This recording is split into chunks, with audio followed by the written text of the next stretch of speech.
Hello everyone! Welcome to Reacting Reddit, where real humans react and respond to stuff about Reddit. Wait, no, not about Reddit. Stuff on Reddit.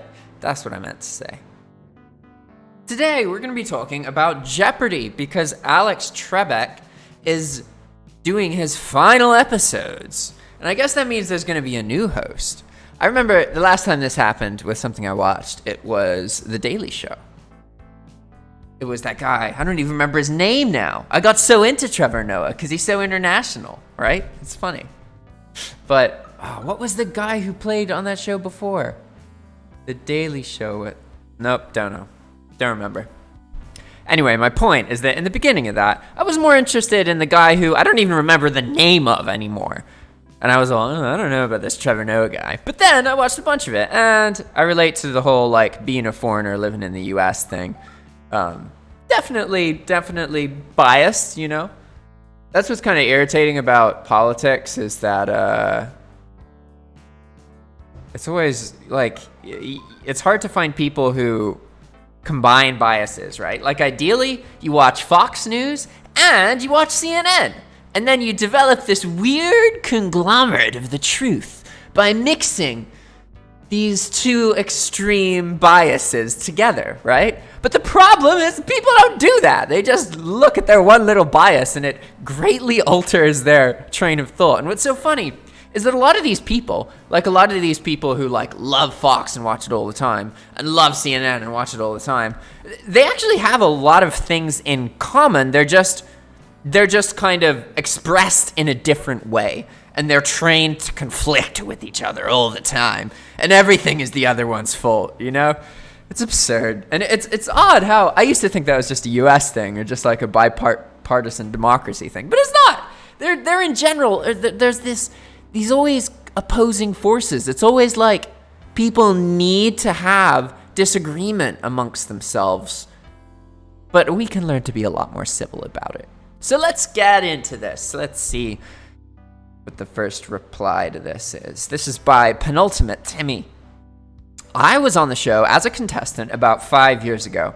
And you know that part during the final credits roll where the contestants are chatting with Alex and you can't hear what they're saying? I had a conversation with him about dinosaurs. It was like 30 seconds long, but talking to Alex Trebek about dinosaurs remains one of the coolest things I've ever had the privilege to do. What about dinosaurs? I mean, dinosaurs is a broad topic. There's a lot. Are you talking about, the people who don't even believe in dinosaurs? Are you talking about the effect of dinosaurs on mythology and dragons and all this stuff? Or are you talking about the dinosaurs in the fossil record? Or, what are you talking about, man? There's a lot of dinosaur content out there. It's overwhelming. Oof. Swaggles in Seattle says, I've always wondered what the contestants talk about with Alex. He always seems so genuinely engaged with everybody. I wonder if he actually is.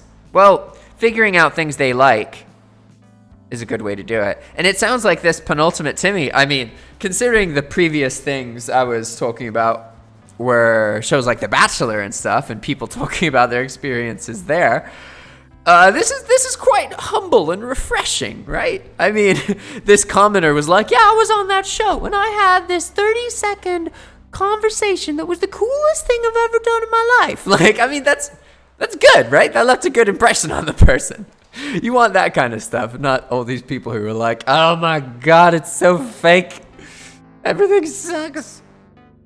Bad Elephant says, what is we love you, Alex? Sad face. What? I don't understand that. The reply to that says, sorry, but your answer must be in the form of a question. Trebek was a class act, right to the end. That's classic. All right. Next reply is by Not About Words.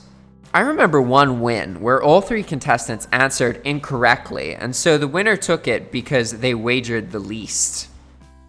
That's pretty funny. Trebek says, tune in tomorrow and see if so-and-so can earn a win. Beautifully savage, Alex. That is quite funny. Smartest Scienceman says, I moved away from my best friends, and I was afraid I would never meet anyone else who I could connect with like them. We used to watch Jeopardy together every few nights. One day, a coworker invited me to come over for dinner. They asked if I wanted to watch TV, and I said, sure. They put in Jeopardy, and I knew everything was gonna be okay. Oh, this touches on to a tangent about loneliness. Why is it that we are surrounded, literally surrounded? There's very few humans in this world, if any, who've never seen another human. Most of them, we're surrounded by humans. We're just kind of convinced that what we want and the people we want to be around and the people we want to be, we're just convinced that these things don't exist. And that's just ridiculous, isn't it? Absolutely ridiculous. Because we're surrounded by people. And if you think that you're going to be lonely forever, or you're not going to be able to find a connection you had before, don't think that way. I know that I can't just tell you to not think that way, but I can tell you that you're wrong. If anything, the fact that you've experienced something before means it's quite likely that it actually will happen again. You just have to put yourself in the right situations to increase the chances of what you want to actually happen, right? This guy moved away and he was worried about never meeting anybody and connecting after losing their friend. But then he actually went over when someone invited him. Tons of people would be plenty lonely, and then they'd hear the coworker invite them, and then they would convince themselves that the coworker didn't actually want them to come over. They don't actually like you. They're just trying to be polite and make you feel included and shit. That nobody knew. Who needs my sympathy? Blah blah blah blah. Right? Moving on. LLQSIF80 says, I loved watching how those monitors for the questions changed over time. Look back at older episodes. Those are some ancient looking TV sets. How long was Jeopardy airing?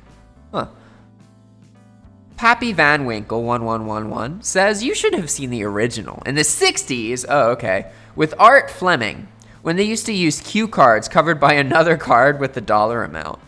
The home version was the same way, and it was a pain in the ass to set up. Acrobatic Source 3 says, you're supposed to post in the form of an answer, and we're supposed to respond in the form of a question. I wonder, where did that idea come from for Jeopardy, right? Let's see. Why is Jeopardy in the form of a question? Because you lose. The rules of Jeopardy say you lose if you don't answer in the form of a question. All right, there's a response to that. I'm looking at Quora, and this guy, David Ukrhart, says, thanks to The Guardian, I learned today where the quizmaster provides a sort of answer, and you have to come up with a question. For example, originally called What's the Question, it got its name when a producer at testing said it needed more Jeopardies. Whoa. Interesting. I'd say that sounds theoretical, but promising. Moving on. This replies by LoveBy137. I tried out on a whim, and within 2 months, I got to be on the show. I may not have won that day, but it was still one of the coolest things I've ever done. Wow, this is a lot of really positive response to Jeopardy. That's so far 2 people who have been like, yeah, I was on that show and it was great. One of my favorite things in my life. Like, what? That is not the kind of stuff you hear from The Bachelor. This reply by I am a mud crab. Great username. Watching it with my nerdy family, getting whole categories of Asian history, literature, and wordplay down solid. But when the football category came up, we were the same as the contestants who let the time run out for every question. Dark Knight 109 replies to that by saying, I love this one, especially how Alex started mocking them, as it was plainly apparent that not a single one of them had the slightest clue about football. I can tell you guys are big football fans. Do you think we should go to commercial? Let's look at the $1,000 clue, just for the fun of it. This Alex guy sounds like he's pretty cool. Minneapolis says, opposite for me. As a big sports freak, the sports category has always made me hop up and down. The answer is Tom Landry! Idiots! Of course, I'm clueless about all the smart categories, so there's that. I would argue that you're just smart in sports, you know?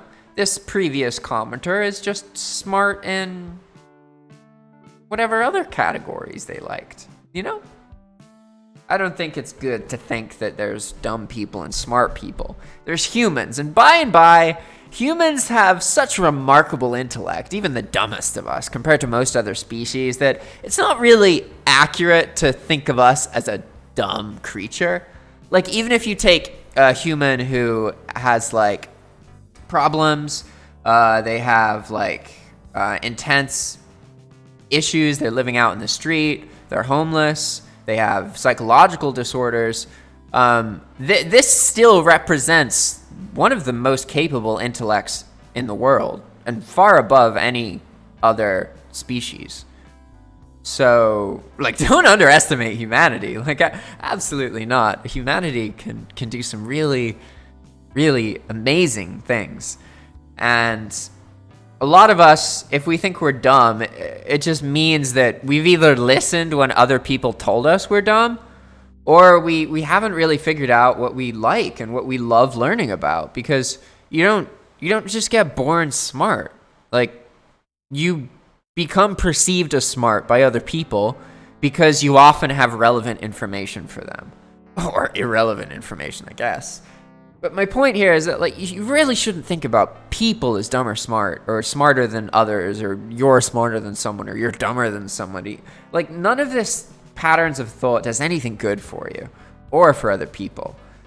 What you should focus on is the fact that you're a human, and you will create magical things if you just expose yourself over and over again to things that you enjoy and are interested in. And in the beginning, maybe you're only going to find like an hour of that moment where you're in it and nothing's motivating you aside from the moment, and you love it and you're enjoying it. And that only happens like maybe once a month. And you know what? That's okay. That's better than not having it at all. And at least you've got something to work with, because trust me, if you keep pursuing those moments where you're getting your interests, you're touching them, you're having a chance to interact with the things that you love and enjoy. If you keep pursuing those, before you know it, after 4 or 5 years, it's not just an hour a month where you feel like that. It's an hour a day. It's a regular part of your life, and you can set your life up to do the most interesting things possible in that moment of just happiness and energy and flow. You can do that. You're not dumb. If you're listening to this, you're not dumb. You're also not smarter than other people. You may be perceived as smarter in certain subjects when humans compare you, but you're a human. You're a remarkable creature. Don't underestimate yourself. Moving on. You're so stupid says, I'm friends with a guy who won a gold medal in the Olympics. We were sitting around watching live Jeopardy, and the answer on screen was, this person won the gold medal for event in the 2008 Olympics. It was about him. It was very surreal. That's pretty funny. I almost believe him because he didn't say the person's name. I always filter everything. I'm like, these are cool stories to think about. But for me, reading stuff online is kind of like reading fantasy. Like, you can read a fantasy book, and the characters can do stuff in the book that is applicable in real life, Like, you can learn lessons from fantasy books about how to not betray your friends and how to be loyal and how to be good to people and these things, right? Even though they're in fantasy worlds, these lessons can still apply in our real lives. But I don't always think it works that way. You gotta really pick the things that you read, and you gotta understand that everything you're reading could be completely fake, because there are people who just are lonely, and they just, Reddit is their way to get noticed, and they, in their heads, will do anything to get some attention and write some stuff and get some content people like. So they will do, yeah, what does it matter if it's true, if it's a good story, right? I'm not saying this person's lying. I just went on a tangent about truth on Reddit. Hard to find. All right, everybody. If you like this kind of content, please comment below and let me know a post or a topic that you would like me to make a video about. I want to make a video for you. And if you are interested in making this kind of content, where you run a YouTube channel, you record your screen, and a piece of software displays content to you, and you react and read and respond to it, it is actually possible to monetize that. However, you cannot be reading verbatim. You can't just read the whole thing and just be reading people's content and never adding your own twist to it and expect that anything's going to happen to that. You're not going to be able to monetize. But there is actually a point where if you are adding enough of your own commentary, your own perspective, your own opinion, your own energy, and you're mixing it together and you're making the comments part of your video, it is possible to monetize your channel that way. And the goal is to be able to do that and to do a lot of research, because the turnaround time for these kind of videos is so small. You can make a video like this in like 30, 40 minutes and have it published and SEO'd. That's insane, because most of the time for like a professional YouTube channel, you can identify a trend, but your process to make a video takes 2 to 4 weeks. So by the time you post a video, you're often kind of irrelevant and there's a new trend. So you kind of have to know what the trend's going to be before it happens, and that's hard. So it's easier if you can make a lot of content, and there's less barriers to stopping you from making content. Because I've met a lot of YouTubers that aren't YouTubers yet. You know, they just have thought about it. They haven't realized that they want to make videos and they're going to be happy if they start publishing a lot of videos. But hopefully, if the barrier to entry for running a channel is a little bit smaller, you know, if you're intimidated by just showing your face and talking about something, you know, don't worry about that. You can just find something you enjoy, find a post about it, and read and react and share your thoughts. Because what you want to learn is you want to learn how to narrate. That's the monetizable ability, my friend. You got to be able to turn this switch on and you just talk and you just respond to what's in front of you. And it doesn't stop. It keeps going and keeps going. Even if you lose track of yourself, you're just like, well, I got to keep going. And you got to be able to turn that off and on. And once you get to that point, there's a lot of things you could do with that, right? All right, everybody. Thanks for watching. If you want to get in touch with us, we're looking for creators to chat with so we can develop this tool together. Get our email address from this YouTube channel by going to the About page, clicking on For Business Inquiries, doing the CAPTCHA code, getting our email address, and saying hello, and then we'll set up a Zoom call with you. All right, thanks for watching. See you next time. Ciao!